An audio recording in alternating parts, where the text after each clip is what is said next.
Welcome to Lecture 16 of Networks, Friends, Money, and Bytes. And we will be talking about the cloud today.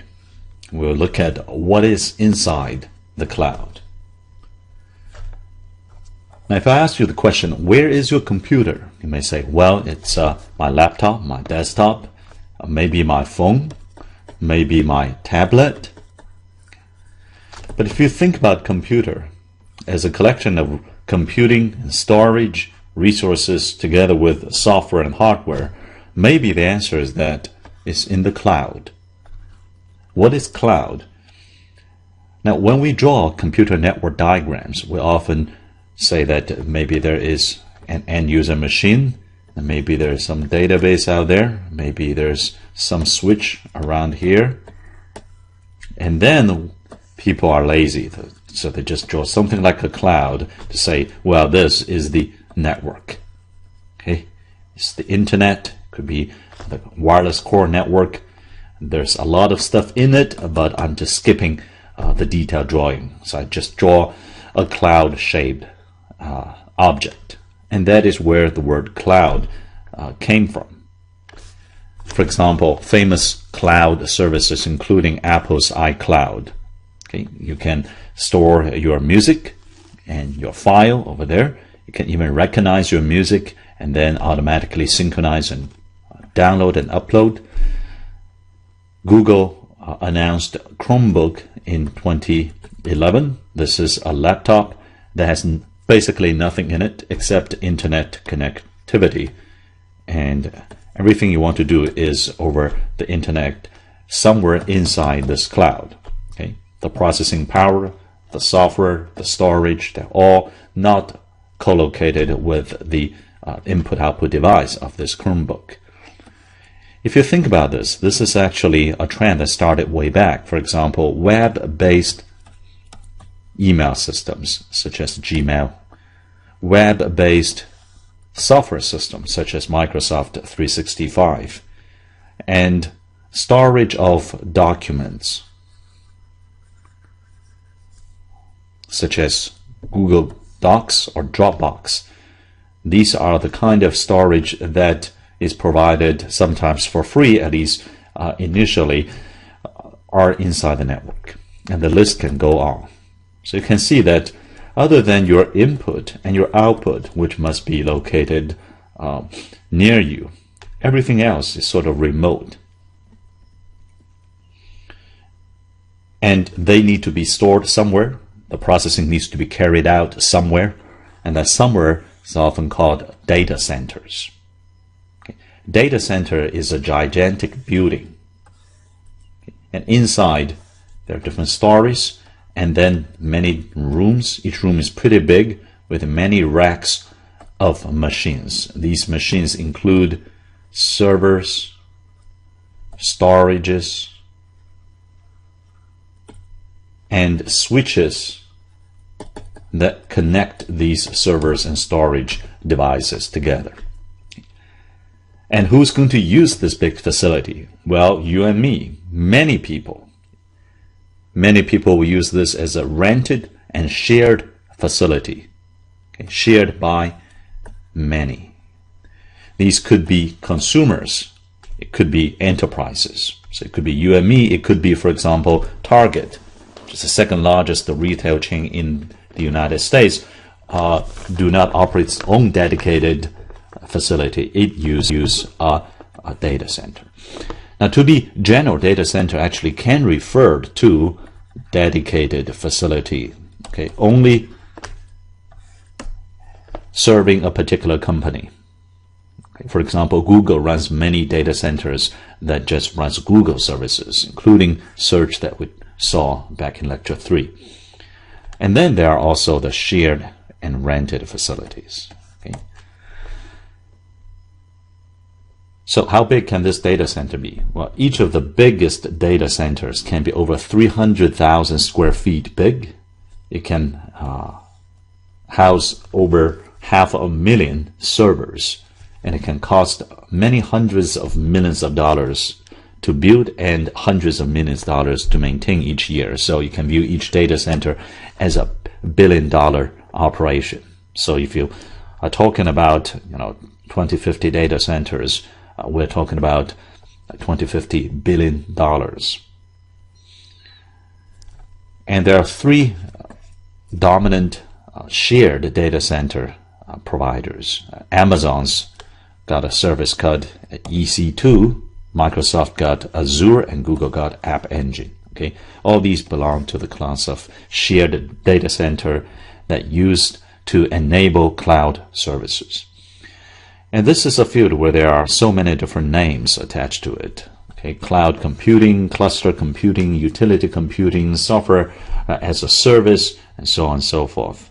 Okay, and some people also say the majority of the ingredient in data center design were available for decades.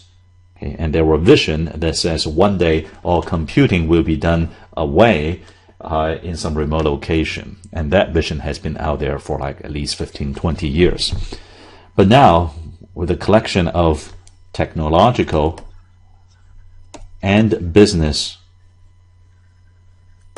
shapers, for example, the technology of virtualization, for example, the business case of renting the cloud services to enterprises and consumers, finally, this vision has been realized.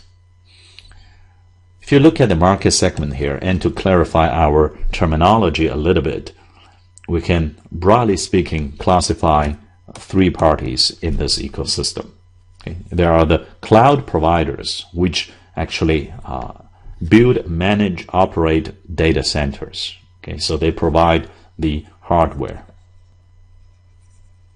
including the building itself. And then there are service providers, which run software on top of these data centers.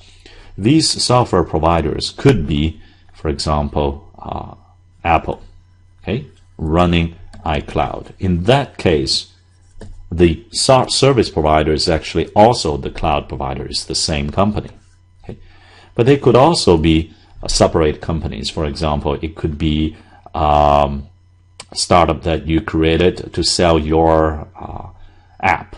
Okay, so it's an iOS app, and this app, say, requires some storage of data, and you say that I don't want to build my own server farms, I want to rent a piece of the data center available from Amazon. Okay, so Amazon in that case is the cloud provider, and this app writer company is the service provider.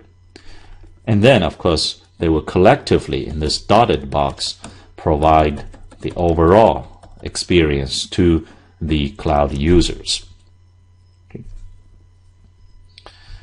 And there are quite a few important ingredients. As we just saw, we of course need computing and storage, and we need large-scale ones. Okay. Not just to scale it up to a department-wide. This has got to scale up to hundreds of thousands of servers and storage devices. We of course also need networking capabilities, and this is naturally the focus of our study. We actually need a few different kinds of networks. We need networks within a data center, and in fact that is the focus of today's lecture. How do you scale up a data center? Within a data center you've got servers, and you've got storage devices, and you need to connect them somehow through some switches. You also need the network across data centers. Okay, let's say Google have one data center here near San Francisco, another one, say, near New York, then how would you connect them? And then you, of course, need networks to the consumers or the enterprises through an access network. Okay. For example, your Wi-Fi network. Now, today we will be focusing on networks within data center. And these two topics we have discussed already a little bit in previous lectures, and we'll talk more about access network later. All right, so that's the second piece, networking. And then the third piece is software. All kinds of software, from graphic user interface, GUI, to digital rights management, DRM, for example. How do I know that you actually have the rights to store and view this particular content? In some cases, like Apple's iCloud, they give you some leeway in DRM. of your stored music. We need security and privacy. That's an extremely important issue, and we also need billing. Okay. For example, in Amazon's S3 cloud service today, you can pay $0.115 for each hour to get a small standard instance. Okay, it's a combination of computing, processing, and also storage capabilities. Okay, and data networking coming in is free. Okay, and going out of the EC2 unit of Amazon is going to be billed. Okay, the first gigabyte might be free, and then, for example, the recent price is 0.120 for each gigabyte that you send out, for example, to download back to your local machine. Okay, so we also need billing software. And now all three kinds of ingredients are ready: large-scale computing, storage, networking, and software. Now you may wonder, what if I open up my own desktop? Okay, my desktop. You think laptop maybe not powerful enough processing, but I got a pretty powerful desktop at home. I'm going to open it up. Okay, I got some input and output ingress egress capacity through my internet service provider like AT&T or Comcast, and I got some CPU power and some storage right here. So I'm going to become a cloud provider. Well, if you define the word cloud provider as such, then sure, you can be self-consistent. But normal people, when they say cloud, they mean they must have some defining characteristics. Okay. One of which is on-demand in timing. Okay. I can change my request for resources in a short time scale. Okay. The other is on demand in scale. So I can go from the minimum, which is a very small amount of resources, like 1.7 gigabyte of RAM, and let's say 160 gigabyte of memory storage on Amazon's EC2 today. Okay, and I can be a customer. Okay, Amazon say, good, you are on. Okay, and yet I can go to a huge scale. For example, an entire company can run all its enterprise software services on a rented cloud, like Target.